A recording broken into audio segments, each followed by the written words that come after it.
ভয়াল দিন এবং রাত আমরা দেখেছি। বন্ধুরা আমার, আজকে এই পরিস্থিতি অতিক্রম করে আমরা এখানে এসেছি। একটা যে কথা বলবেন, নিজের কথা, তারেক রহমান সাহেব এইটাও নিষিদ্ধ করেছিল শেখ হাসিনা। তার রাজনৈতিক প্রতিপক্ষ রাখতে চায়নি, নিশ্চিহ্ন করতে হয়েছে। দেশনেত্রীকে একটা ভগ্ন স্তূপের মধ্যে বন্দী করে রেখেছিল, চিকিৎসা দেওয়া হয়নি, তাকে ঠিক মতো তাকে খাওয়া দেওয়া হয়নি, তাকে ঠিক মতো তার যে একজন বন্দীরও যে মানব অধিকার থাকতে হবে বেগম খালেদা জিয়ার, সেটা দেওয়া হয়নি। একদিকে তারেক রহমান সাহেবের তার কণ্ঠের আওয়াজ নিষিদ্ধ, একদিকে তার বা বন্দী। এর মধ্যে দিয়েই তো আপনারাই এই দলকে, এই দেশকে এগিয়ে নিয়েছেন গণতন্ত্রের পথে। আজকে যতটুকু মুক্তির স্বাদ পেয়েছি 5ই আগস্টের পর থেকে, এটা তো আপনাদের সন্তানদের অবদান। আপনাদের সন্তানের সেই রক্তমাখা শার্ট, সেই শার্টই আমাদের আজকে প্রাণের পতাকা হয়ে আমাদেরকে উদ্বুদ্ধ করে, আমাদেরকে প্রেরণায় আমাদেরকে সামনের দিকে এগিয়ে যায়। আমরা তারেক রহমানের নেতৃত্বে আমরা সেই পথে, সেই গন্তব্যে, যে স্বপ্নের কথা এবং যে পরিকল্পনার কথা বলেছেন, আমরা সেইটি বাস্তবায়নের জন্য আমরা সবাইকে নিয়ে যে সুন্দর বাংলাদেশ, তার নেতৃত্ব গঠিত হবে, আমরা সেই প্রত্যয় নিয়ে আমরা এগিয়ে যাব। আপনাদের সবাইকে আমি আন্তরিক শুভেচ্ছা জানাচ্ছি।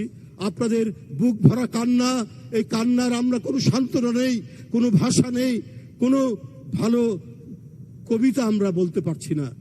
কারণ এই যেটা নিজের বাবা মা সন্তান স্ত্রীর বুকের ভিতর থেকে যে কান্না বেরোয়, সে কান্নার কোনোভাবেই সান্ত্বনা দেওয়া যায় না। কিন্তু তারপরেও আপনাদেরকে শক্ত থাকতে হবে। আপনার সন্তানকে প্রতিপালনের জন্য এবং এই দেশের জন্য যে অবদান রেখেছেন আপনার স্বামী এবং আপনার সন্তান, সেই অবদান যাতে বাস্তবায়িত হয় সেটা দেখতে হবে আপনাদের। আপনাদের সকলকে ধন্যবাদ। খোদা হাফেজ। ধন্যবাদ জনাব অ্যাডভোকেট রুহুল কবির রিজভী ভাইকে। আমাদের মাঝে উপস্থিত আছেন বগুড়ার যুবদল নেতা শহীদ ইমরানের পরিবার। আমরা এই পরিবারের প্রতি সহমর্মিতা জানাচ্ছি। আর উপস্থিত আছে নাটোরে আওয়ামী সন্ত্রাসী কর্তৃক খুন হওয়া বিএনপি নেতা নূরবাবুর পরিবার। আমরা এই পরিবারের প্রতিও সহমর্মিতা জানাচ্ছি। এ পর্যায়ে নিয়মের একটু ব্যত্যয় ঘটিয়ে আমাদের মাঝে একজন মা আছেন, যে মা তার স্বামীকে হারিয়েছেন, যে মা তার সন্তানকে হারিয়েছেন 2008 সালে। রাজশাহীর দাউদ মোল্লার সহধর্মিনী এ পর্যায়ে শুধু 30 সেকেন্ড কথা বলবেন।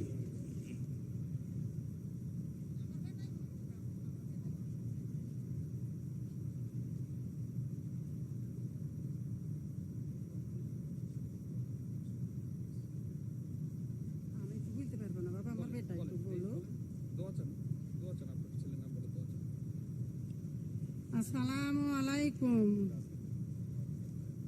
আমার বেটা স্বামী দুইজনই খুন হয়েছে। আমার খুনের বিচার চাই। আমি কিভাবে দিনে বেঁচে আছি বলতে পারবো না।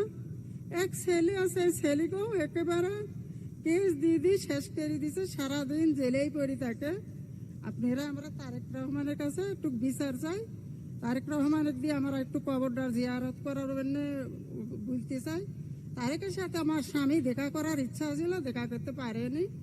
তারেক রহমানই একটু যেন আমার একটু সাক্ষাৎ করে, দেখা সাক্ষাৎ করে। আমার বেটা যা বলার বলুক, আমি আর বলতে পারছি না। বিসমিল্লাহির রহমানির রহিম। আল্লাহ যেন আমার দেশ নায়ক তারেক রহমান, আমার বড় ভাই থেকে জিজ্ঞাদেবী করুক। এবং আমার তার কাছে কোনো চাওয়া পাওয়া কিচ্ছু নাই।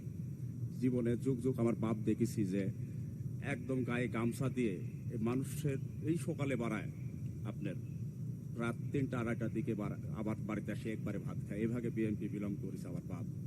দিন শেষে তাকে 8 সালে